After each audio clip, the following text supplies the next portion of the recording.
जय हिंद साथियों, स्वागत है आप सभी का आपके अपने परिवार मैथ्स गुरु मनीष में। दोस्तों मैं हूं एमके एक्सपर्ट और आज बहुत दिन बाद आप लोगों के बीच क्लास लेकर उपस्थित हैं। थोड़ी सी टेक्निकल प्रॉब्लम थी और इसके वजह से आप लोग का क्लास नहीं हो पा रहा था, ठीक है ना। और जैसा कि आप लोग देख भी रहे थे कि बार बार आप लोग को जो है ना रिकॉर्डेड वीडियो हम प्रोवाइड कराने का प्रयास कर रहे थे और वो भी रिकॉर्डेड वीडियो हमारा पुराना वीडियो था जिसको आप लोग के बीच हम उपस्थित करा रहे थे। कोशिश कर रहे थे कि आप लोग का क्लास जो है रुके नहीं, डिस्टर्ब ना हो। और लेकिन फाइनली जो है वो टेक्निकल प्रॉब्लम जो हमारा था वो ठीक हो चुका है। मतलब इसमें कुछ प्रॉब्लम आ गया था जिसकी वजह से आप लोग का क्लास नहीं हो पा रहा था। तो अब आप लोग का क्लास बिल्कुल कंटिन्यू होने वाला है, ठीक है ना। तो उससे पहले हम आप लोग को कुछ अपडेट देने वाले हैं। जिस अपडेट के लिए आप लोग बार बार कह रहे थे, एक बहुत बड़ा अपडेट है जो आप लोग को लग रहा है शायद ये चीज़ें बदलाव हुई है आपके बोर्ड एग्जाम में, ठीक है ना।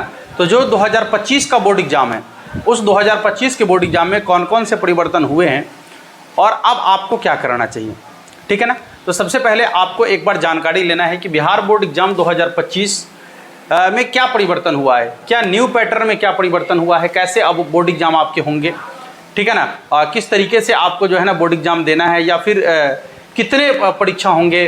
कुछ लोग का ये कहना है कि क्या 2 बार होगी बोर्ड की परीक्षा, क्या बिहार बोर्ड का एग्ज़ाम 2 बार होगा। तो इन सारी मुद्दों पर हम बातचीत करने वाले हैं। कुछ लोग का कहना है कि ऑब्जेक्टिव का पैटर्न बदल गया है, ठीक है ना। ऑब्जेक्टिव क्वेश्चन पहले 100 पूछा जाता था, अब नहीं पूछा जाएगा, 60 क्वेश्चन आएगा, 50 क्वेश्चन आएगा। तो लोगों की ऐसी मान्यता है और इस तरीके से लोग अपने अपने तरीके से तथ्यों को रख रहे हैं। इस वीडियो में आपको पूरा का पूरा क्लियर हो जाएगा, ठीक है ना। पूरे तथ्य के साथ हम आपको बताने वाले हैं कि बिहार बोर्ड एग्जाम 2025 में जो है ना क्या होने वाला है। और ये बिल्कुल एकदम समझ लीजिए कि ऑफिशियल ही है, बस इतना समझ लीजिए आप। आइए सबसे पहले बात करें, बदल गया परीक्षा का पैटर्न, ठीक है ना। अब क्या बदला है आपको पूरे वीडियो में पता चल जाएगा। कितना ऑब्जेक्टिव आएगा ये भी आपको पता चल जाएगा और फिर क्या 2 बार होगी बोर्ड की परीक्षा ये भी आपको पता चल जाएगा। देखिए, नए पैटर्न को जानने से पहले मुझे ये जानना है कि आपका पुराना वाला पैटर्न क्या था, तब तो उससे कंपेयर करेंगे आप नए वाले पैटर्न को। तो एक बार आपको सबसे पहले क्या करना है कि इसके पुराने वाले पैटर्न को समझना है कि जो बिहार बोर्ड का जो पुराना वाला पैटर्न है, यहाँ देखिए Bihar board old exam pattern. पुराना वाला पैटर्न क्या है एग्जाम का, पहले ये समझ लीजिए। पुराना वाला पैटर्न ये है कि जब आप 11th से 12th में जाते हैं तो फिर आपको क्या होता था कि पहले एक बार 3 मंथ पर एग्जाम होता था, ठीक है ना। 3 मंथ पर एग्जाम होता था जिसको 3 माही परीक्षा भी आप कह सकते थे। फिर 6 महीने पर एक एग्जाम होता था जिसको आप अर्धवार्षिक परीक्षा कहते थे। फिर आपका एग्जाम जो है 9 मंथ पर होता था, ठीक है ना, जिसको आप प्री बोर्ड एग्जाम भी कहते थे, माने एग्जाम से पहले जो परीक्षा होता था बिल्कुल बोर्ड एग्जाम की तरह, ठीक है। फिर इसके बाद आपका आता था फाइनल बोर्ड की परीक्षा। तो कुल मिलाकर यदि देखेंगे तो इसमें आपको 4 परीक्षाएं होती थी, जिसमें 3 परीक्षा आपका जो है ना आपके स्कूल में होता था, ठीक है ना। और जो चौथी परीक्षा थी वो आपको बोर्ड परीक्षा होता था, मतलब सेंटर पड़ता था आपका, फिर आप एग्जाम देने जाते थे। तो अब ये पैटर्न जो है ना आपको अभी तक, इससे पिछले साल तक ये फॉलो किया जा रहा था, लेकिन इस साल 2025 में इन एग्जाम पैटर्न में परिवर्तन निश्चित रूप से हुआ है। क्या परिवर्तन हुआ है आपको अभी बताने वाले हैं। अब क्वेश्चन पेपर, ये तो एग्जाम का पैटर्न हो गया ना कि एग्जाम में आपको कितना एग्जाम देना होता था, तो आपको कुल मिलाकर ये 4 एग्जाम देना होता था। अब यदि बात करें क्वेश्चन के पैटर्न की, तो आपको पता है कि कोरोना काल में क्वेश्चन के पैटर्न में बदलाव किया गया था, ठीक है ना। कोरोना काल से पहले की यदि बात करें तो उस समय जो क्वेश्चन होता था, मतलब 60 ऑब्जेक्टिव क्वेश्चन पूछा जाता था, जिसमें से किन्हीं 50 ऑब्जेक्टिव क्वेश्चन का जवाब देना होता था। मतलब ये ऑब्जेक्टिव 2 अंक 5 अंक वाले प्रश्न सेम वैसे ही होते थे, लेकिन उसके नंबर में जो है ना कम और ज़्यादा कर दिया गया था।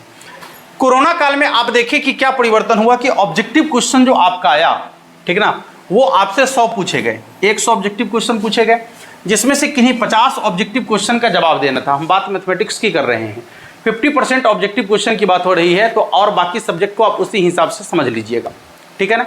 यदि कोई पेपर 70 अंक का हो रहा है तो उसमें 70 ऑब्जेक्टिव क्वेश्चन पूछे जाते हैं, 35 बनाना होता है आपको, ठीक है। हाँ, तो यहाँ पर 100 क्वेश्चन पूछा जाता था, 50 क्वेश्चन का जवाब देना है और उसके लिए आपको 50 अंक दिए जाते थे, यदि 50 में 50 आपने सही बना दिया तो। यदि बात करें सब्जेक्टिव की, तो सब्जेक्टिव में 2 पैटर्न है। एक फिर आपका है 2 मार्क्स और फिर 5 मार्क्स। इसको आप लघुतरीय प्रश्न कहते हैं और इसको आप दीर्घोत्तरीय प्रश्न कहते हैं, ठीक है ना। तो जो 2 मार्क्स वाले प्रश्न है वो 30 प्रश्न आपसे पूछे जाते हैं, जिनमें से किन्हीं 15 प्रश्नों का जवाब देना है और 15 प्रश्नों के लिए आपको 15 दूनी 30 अंक दिया जाता है, ठीक है ना। यदि आपने 15 के 15 प्रश्नों का सही जवाब दिया है तो फिर आपको उसके लिए 30 अंक दिए जाते हैं। फिर यदि 5 मार्क्स के प्रश्न की बात करें तो यहाँ पर आपको 8 क्वेश्चन पूछा जाता है, जिसमें से किन्हीं 4 प्रश्नों का जवाब देना है और 4 पचे 20 अंक आपको इसके लिए दिया जाता है। और कुल जब ऐड करेंगे तो 50, 30, 80 और 20, 100, कुल मिलाकर 100 अंक का ये पेपर आपका कंप्लीट हो गया, ठीक है ना। जिसमें प्रैक्टिकल है वो 70 अंक का पूछा जाता है, तो उसके हिसाब से ये पैटर्न आपका क्वेश्चन का चेंज होते रहता है। तो ये तो हो गया आपके पुराने एग्जाम का पैटर्न, ठीक है ना। जो इससे पहले लागू था 2023 तक बात करें तो ये पैटर्न आपका लागू, 2024 तक, चूंकि 2024 का एग्जाम हो चुका है, 2025 आने वाला है। यहाँ 24 की बात हम कर लेते हैं, ठीक है ना। 2025 अब आने वाला है। तो अब देखिएगा कि 2025 में जो एग्जाम का पैटर्न होगा वो क्या होगा, ठीक है ना, जो आप लोग फेस भी कर रहे होंगे लगभग। देखिए बोर्ड एग्जाम का पैटर्न 2025 में क्या है ये समझिएगा। इससे पहले आपको बता दें कि आपको प्रत्येक मंथली टेस्ट लिया जाता है, ठीक है ना। मतलब यदि आप क्लास 12th में हैं या फिर क्लास 10 वाले बच्चों के लिए भी, दोनों के लिए सेम प्रोसेस है। जो बच्चे क्लास 10 में है या फिर क्लास 12th में है, हर मंथ उनका एग्जाम लिया जा रहा है। मतलब 12 मंथ में आपको 12 टेस्ट एग्जाम देने होंगे। बातें समझ में आ रही है? 12 टेस्ट एग्जाम देने होंगे और आपको ये भी पता चल गया होगा कि एक महीने में जितना पढ़ाया जाता है बिहार, मतलब उसके हिसाब से ही आप का टेस्ट भी लिया जा रहा है। इतना क्वेश्चन का यहाँ से टेस्ट, इतना क्वेश्चन का यहाँ से टेस्ट, ऐसे करके लिया जा रहा है। तो पूरे 12 महीने में जो है ना 12 टेस्ट एग्जाम आपको देने होंगे स्कूल में, ठीक है ना। इसके बाद 12 टेस्ट एग्जाम के बाद आपको एक प्री बोर्ड एग्जाम देना होगा, मतलब एग्जाम से पहले का एक परीक्षा देना होगा आपको, ठीक है ना। और आपको इस परीक्षा को नज़रअंदाज नहीं करना है। ऐसे तो किसी परीक्षा को नज़रअंदाज नहीं करना है, चाहे वो टेस्ट परीक्षा हो या प्री बोर्ड परीक्षा हो या बोर्ड परीक्षा हो, सबकी वैल्यू उतना ही है आपके लिए, ठीक है ना। आपके लिए सभी परीक्षाओं का वैल्यू उतना ही होना चाहिए। तो आप किसी भी परीक्षा को नज़रअंदाज नहीं करेंगे, अन्यथा थोड़ा सा गड़बड़ हो सकता है आपके लिए। आप इतना बात को समझ के रखिएगा।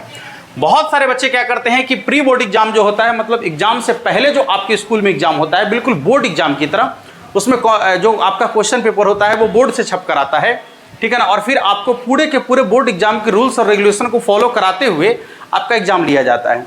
बहुत सारे बच्चे इसमें क्या करते हैं कि क्वेश्चन का सॉल्यूशन नहीं करते हैं और अपना कॉपी जमा कर देते हैं, ठीक है। हाँ, उनको ये लगता है कि चलो स्कूल का ही एग्जाम है ना, कोई दिक्कत नहीं होगा। लेकिन आप बहुत बड़े दिक्कत में फंस सकते हैं यदि आप ऐसा कर रहे हैं तो, ठीक है ना। जब आपकी कॉपी की जांच होती है तो आपको पता है कि ये बोर्ड एग्जाम आपको पास करना होता है, ठीक है ना। यदि आप इस बोर्ड एग्जाम को पास नहीं करते हैं, यदि आप इस बोर्ड एग्जाम में प्री बोर्ड एग्जाम में फेल हो जाते हैं, तो आपको जो फाइनल बोर्ड एग्जाम है उसमें बैठने नहीं दिया जाएगा, ठीक है। तो इस बात को पूरे अच्छे से समझ लीजिएगा, इसको मजाक मत लीजिएगा। और ये बोर्ड एग्जाम आपको अच्छे से देना है जाकर, ठीक है ना। इसकी प्रैक्टिकल की कॉपी जमा करना है, जैसे आप बोर्ड एग्जाम में करते हैं वैसे आपको फिर बोर्ड एग्जाम में पूरे के पूरे प्रश्नों का सॉल्यूशन करना है। एक एक क्वेश्चन का सॉल्यूशन करना है, कोई छोड़ना नहीं है। और इस बात को अपने मन में से हटा देना है कि ये स्कूल का एग्जाम है तो कैसे भी चल जाएगा, नहीं चलेगा, ठीक है ना। हाँ, और इसके बाद ये जो आपका बोर्ड एग्जाम का फाइनल, इसके बाद प्री बोर्ड एग्जाम के बाद आपका बोर्ड का फाइनल एग्जाम होगा, ठीक है ना। प्री बोर्ड एग्जाम देना और इसलिए ज़रूरी है कि यदि आप मान लीजिए कि बिहार बोर्ड के एग्जाम में बेहतर स्कोर कर रहे हैं, ठीक है ना, तो आपकी कॉपी जांच भी हो सकती है इस आधार पर। मान लीजिए कि आपका रैंक आ रहा है 1 या 2 आ रहा है, ठीक है ना, तो आपके फिर प्री बोर्ड के एग्जाम को देखा जाएगा कि उसमें इसका परफॉर्मेंस कैसा था। यदि आपका उसमें परफॉर्मेंस गड़बड़ है और यहाँ पर आपने बेहतर किया है तो आप फंस जाइएगा, ठीक है ना। इसलिए आपको जो है ना इसको नज़रअंदाज नहीं करना है और इस परीक्षा को भी बेहतर तरीके से आपको देना है। फिर फाइनल बोर्ड एग्जाम देंगे आप। अब जहाँ तक क्वेश्चन के पैटर्न की बात है, हम आपको एकदम कंफर्म और दावे के साथ कह देते हैं, इस पर हम 100% गारंटी लगा देते हैं, 100% गारंटी लगा देते हैं कि क्वेश्चन के पैटर्न में कोई बदलाव नहीं होने वाला है। जो लोग ऐसी बातें कर रहे हैं बोलने दीजिए उन्हें, जितनी बातें बोल रहे हैं कोई फ़र्क नहीं पड़ता है। आपको इस बात से थोड़ा सा भी फ़र्क नहीं पड़ना चाहिए। आपके क्वेश्चन का पैटर्न बिल्कुल सेम होगा। ऑब्जेक्टिव 100, 2 अंक वाले 30, 5 अंक वाले 8 प्रश्न आपसे पूछे जाएंगे यदि 100 नंबर का पेपर है तो, ठीक है। तो इसके लिए आपको घबराने की ज़रूरत नहीं है, ये बिल्कुल वैसे ही रहेगा एज इट इज, जिसमें कोई परिवर्तन नहीं होगा। अब बात, हाँ, तो क्वेश्चन का पैटर्न, ये क्वेश्चन का जो पैटर्न है ये बिल्कुल सेम होगा, इसमें कोई परिवर्तन नहीं होने वाला है, एकदम पहले जैसा। अब जो एक बात और थी कि क्या 2 बार बोर्ड की परीक्षा होगी, अब इस बात को समझिए थोड़ा सा। टेक्निकली समझने का प्रयास कीजिएगा। देखिए, बोर्ड एग्जाम 2 बार होगी। ये नई शिक्षा नीति 2020 के तहत जो है ना लागू किया गया था कि यदि कोई बच्चा जितने पेपर की तैयारी किए हुए हैं, जैसे मान लीजिए कि आपके पास 5 किताब है और आप उनमें से किन्हीं 2 बुक की बेहतर तैयारी किए हुए हैं, बाकी का तैयारी आपको नहीं है, तो आप पहला एग्जाम में 2 ही पेपर का एग्जाम दे दीजिए, बाकी की तैयारी करके फिर से एक बार जो है 2-3 महीने बाद फिर से एक बार एग्जाम होगा और उसका आप एग्जाम दे सकते हैं। यदि आप एग्जाम में बैठे और किसी कारणवश आप उस एग्जाम में बेहतर नहीं कर पाए, सफल नहीं हो पाए, तो फिर आपको एक और मौका दिया जाएगा एग्जाम देने के लिए। यदि आप पहला एग्जाम में बैठे, आपका स्कोर बेहतर नहीं हो पाया, आप उससे संतुष्ट नहीं हैं, तो फिर आप दूसरा एग्जाम दे सकते हैं। तो ये 2 एग्जाम की बात की गई है, ठीक है ना। लेकिन अभी तक बिहार बोर्ड के ऑफिशियल वेबसाइट से कोई भी इसकी जानकारी नहीं दी गई है कि ये जो NEP 2020 है, नई शिक्षा नीति 2020 है, उसको जो है लागू कर दिया गया है। यदि वो लागू होता है तो फिर जो है ना ये 2 एग्जाम होना तय है, ठीक है ना। हाँ, लेकिन अभी तक ऐसा कोई नोटिफिकेशन नहीं है। नई शिक्षा नीति की बहुत सारे पहलू को लागू किए गए हैं इसमें, लेकिन इसमें अभी तक इसको लागू नहीं किया गया है। तो इस बात को लेकर आपको ज़्यादा दिमाग खर्च करने की ज़रूरत नहीं है। ये चीज़ें अभी नहीं होने वाला है। हाँ, लेकिन जो पहले ये चीज़ें पहले से चल रही है कि जैसे बोर्ड एग्जाम के बाद आप अपने अंक से संतुष्ट नहीं हैं, तो फिर आपको जो वो स्क्रूटनी वाला प्रक्रिया है वो अपनाना होता है, फिर आपको जो है एक और मौका दिया जाता है, एक और परीक्षा आपका होता है, ठीक है ना। तो वो अभी चलते रहेगा, ठीक है। तो ये सारी चीज़ें हैं। बाद बाकी आपका क्लास अब बहुत जल्द ही कंटिन्यू होगा। हमें लगता है कि कल या परसों से आप लोग का क्लास जो है ना बिल्कुल कंटिन्यू हो जाएगा, अपने समय से चलना शुरू हो जाएगा, ठीक है। और ये जानकारी आपको कैसा लगा नीचे कमेंट बॉक्स में ज़रूर बताइएगा। मिलते हैं फिर आप लोगों से क्लास में, और तब तक के लिए आप सभी को जय हिंद, धन्यवाद।